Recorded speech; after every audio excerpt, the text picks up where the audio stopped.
حواسوں میں سے کسی ایک حواس پر بھی تصویر کشی ہو تو یہ امیجری کہلاتی ہے۔ فی الحال نظم کے لفظی معنی پڑھتے ہیں، اصطلاحی معنی اس کو پھر دیتے ہیں۔ سیکنڈ سٹینزا، ایز کی مانند، دا اسپینڈ، اسپینڈ سے مراد خرچ کیا ہوا، ختم کیا ہوا، ضائع کیا ہوا، استعمال کیا ہوا وغیرہ۔ ریڈینس، ریڈینس سے مراد ہوتا ہے چمک۔ آف دا ونٹر سن، جاڑوں کا سورج، سردیوں کا سورج۔ ونٹر سردیاں، جاڑوں، سن سورج۔ جس طرح سے سردیوں کا یا جاڑوں کے سورج کی مدھم روشنی ہوتی ہے، یہاں پر ہم خرچ کی ہوئی چمک سے مراد سورج کی مدھم روشنی لیں گے۔ سو از، اسی طرح سے ہے، a woman، ایک عورت، ایک خاتون، with her trivial done، اپنی محنت اور مشقت کے ساتھ۔ اسی طرح سے ایک خاتون ہے جو کہ اپنی محنت اور مشقت کو کر چکی ہے۔ اب اس سٹینزا کو پورا ترجمہ دیتے ہیں۔ جس طرح سے جاڑوں کا سورج کی مدھم روشنی ہوتی ہے، اسی طرح سے ہی ایک عورت ہوتی ہے جو کہ اپنی محنت اور مشقت کر چکی ہے۔ سٹینزا نمبر 3، ہر بروڈ، اس کی اولاد، اس کے بچے، گان، فرام ہر، جا چکے ہیں اس سے، گان جا چکے، فرام ہر اس سے، اور اس کی اولاد اسے چھوڑ چکی ہے، اس کی اولاد اس سے جا چکی ہے۔ اینڈ ہر تھاٹس، اور اس کے خیالات، ایز اسٹل ایز، اسی طرح سے پرسکون ہے، دا واٹرز، پانیوں کی مانند، انڈر اراؤنڈ مل، جیسے کہ ایک کھنڈر مل کے نیچے ہوتا ہے۔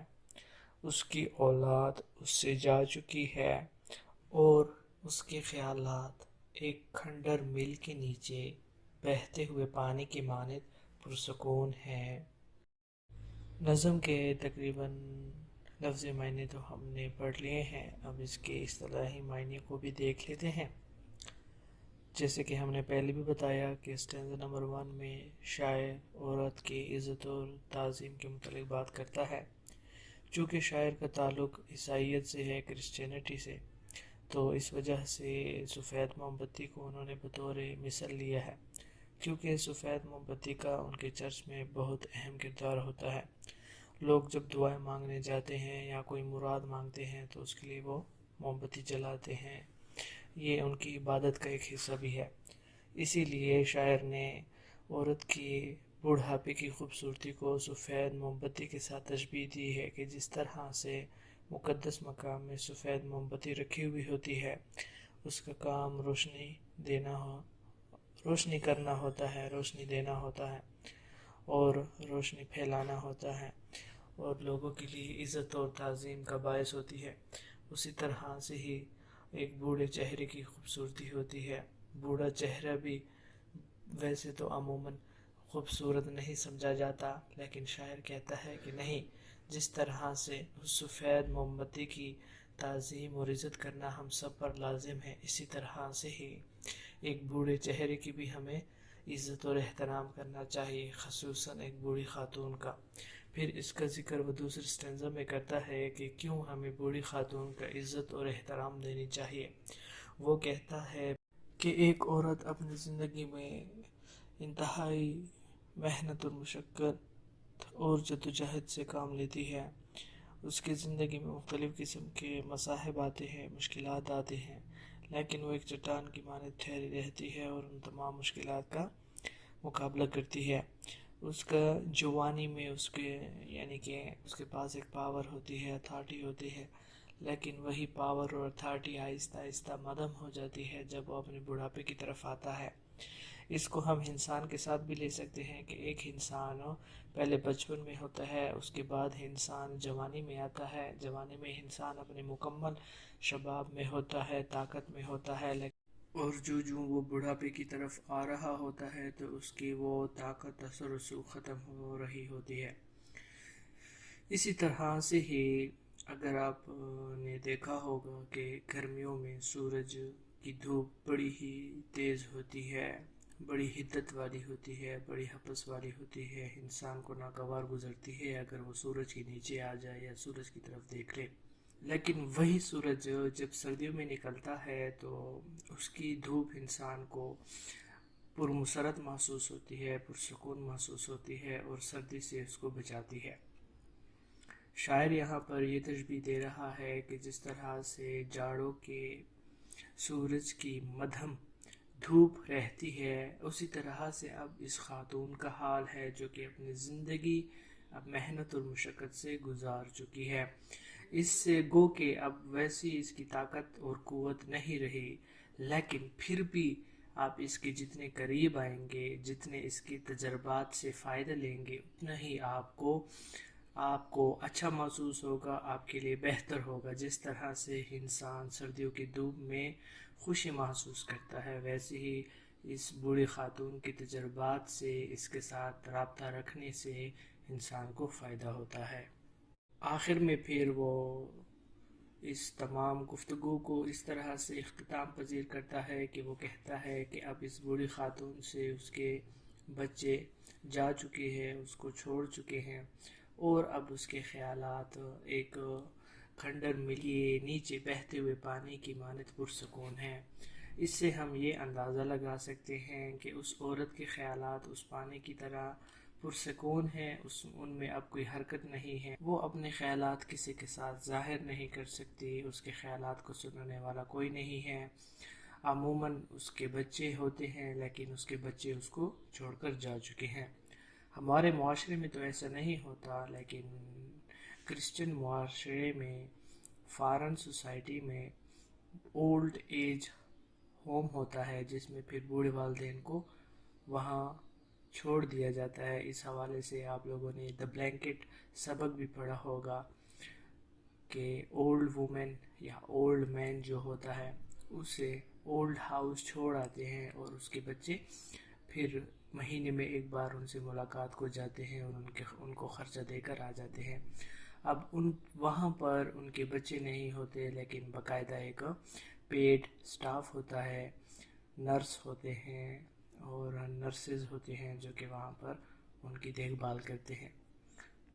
ان تمام نظم کو لکھنے کا مقصد شاعر کا یہ تھا کہ ہمیں اپنی بوڑھی خاتون کو نہایت ہی احترام دینا چاہیے، اس نے جو زندگی بسر کی ہے اس پر اس کے تجربات سے فائدہ اٹھانا چاہیے، اور اس کے آخری ایام میں اس کو اکیلا تن و تنہا نہیں چھوڑنا چاہیے۔ جس طرح سے اس نے اپنے بچوں کے لیے ساری زندگی وقف کر دی، اب بچوں کی باری ہے کہ وہ اپنی اس بوڑھی ماں کے لیے اپنی زندگیوں کو وقف کر دے۔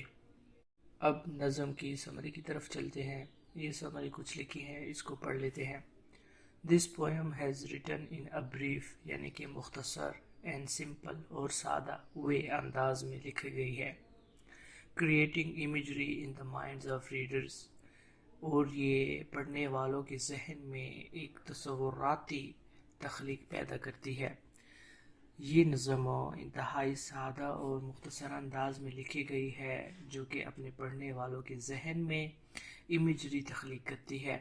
Also telling the readers about the beauty of an aged woman، اسی کے ساتھ ساتھ یہ اپنے پڑھنے والوں کو خاتون کی بڑھاپے کی خوبصورتی کے متعلق بھی بتاتی ہے، and her importance in one's life as a wife and a mother، اور ایک انسان کی زندگی میں بطور بیوی اور ماں کے اس کی اہمیت کو بھی ظاہر کرتا ہے یہ نظم۔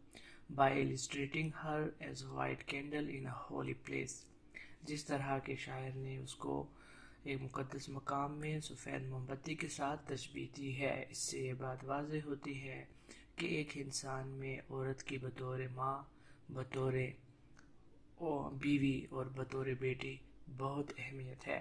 The poet compares a woman to white candle, winter sun and a round mill with contextual differences۔ شاعر ایک خاتون کو سفید موم بتی، جاڑوں کے سورج اور کھنڈر مل کے ساتھ موازنہ کرتا ہے مختلف سٹینزز کے حوالے سے۔ کنٹیکسچول ڈفرینسز سے مراد ہے کہ مختلف سٹینزا میں مختلف انداز میں بتایا گیا ہے۔ In all three ways woman has portrait سے مراد اس کی عکاسی کی گئی ہے to be a crucial نہایت اہم پارٹ حصہ آف سائیکل چکرویو کا called life جس کو زندگی کہتا ہے۔ ان تینوں ہی طرح سے خاتون کو ایک نہایت ہی اہم حصے کے طور پر دکھایا گیا ہے ایک چکرویو کا جس کو زندگی کہتے ہیں۔ In short مختصراً The poet wants all men to respect a woman, be kind to her, and don't left her side till her last breath. مختصراً شاعر لوگوں کو یعنی کہ مردوں کی طرف متوجہ ہو کر یہ کہتا ہے کہ آپ خاتون کی عزت کریں، اس کے ساتھ شفقت کے ساتھ پیش آئیں اور کبھی بھی اس کی آخری سانس تک اس کا ساتھ نہیں چھوڑیں۔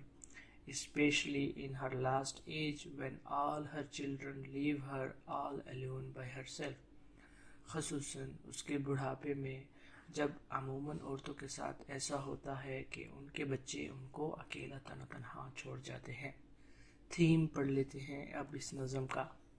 The poet wants to inculcate the idea. Inculcate سے مراد ہے پیوست کرنا چاہتا ہے، ذہنشین کرانا چاہتا ہے the idea of respect for elders, especially a woman who sacrifices her whole life for others.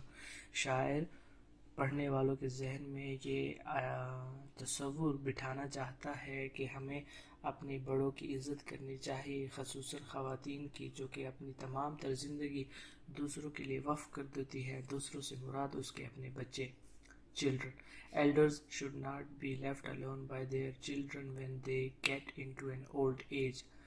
بوڑھوں کو بالکل بھی اکیلا نہیں چھوڑنا چاہیے جب وہ اپنے بڑھاپے میں داخل ہو جاتے ہیں۔ یہ بچوں کی طرف نصیحت ہے شاعر کی۔ The poet says a woman lives a laborious and difficult life for her children. شاعر یہ بھی کہتا ہے کہ خاتون اپنے بچوں کی خاطر ایک نہایت ہی مشکل، کٹھن اور محنت بھری زندگی بسر کرتی ہے۔ However, تاہم she is left alone in old age by her children whom she loves the most. تاہم نتیجہ آخر میں یہ نکلتا ہے کہ اسی کی وہی بچے اس کو اپنے بڑھاپے میں چھوڑ جاتے ہیں، وہ بچے جس سے وہ بے تحاشا محبت کرتی ہے۔ The poet wants to deliver the reader a message that they should always respect their elders and get benefited. Benefited سے مراد فائدہ اٹھانا چاہیے۔ From their experiences ان کے تجربات سے of life زندگی کے which serve جو کہ کام دیتے ہیں as beacon ایک مشعل راہ کے in youngers life نوجوانوں کی زندگی میں۔ شاعر ساتھ ساتھ یہ پیغام بھی دینا چاہتا ہے کہ نوجوانوں کو ہمیشہ اپنے بڑوں کی عزت کرنی چاہیے اور ان کے تجربات سے فائدہ اٹھانا چاہیے جو کہ نوجوانوں کی زندگی میں ایک مشعل راہ کے طور پر کام کرتے ہیں۔ And should never leave them alone as they are in most need for them. اور ان کو کبھی بھی تنہا نہیں چھوڑنا چاہیے جب ان کو ان کی اشد ضرورت ہوتی ہے۔ ان سے مراد ان کے اپنے بچے ہی ہیں۔ چونکہ امریکن سوسائٹی، یورپین سوسائٹی میں یہ کلچر ہے ہمارے پاس، جیسے ہم پہلے ڈسکس کر چکے ہیں کہ وہ اپنے بوڑھوں کو اولڈ ہوم میں یا اولڈ ہاؤس میں چھوڑ آتے ہیں اور پھر نئی زندگی بسر کرنا شروع کر دیتے ہیں۔ تو شاعر نے بھی ہمیں یہی پیغام دیا ہے کہ ہمیں کبھی بھی اپنے بوڑھوں کو نہیں چھوڑنا چاہیے اور ان کو اپنے ساتھ اپنے گھر میں ہی رکھنا چاہیے۔ والسلام۔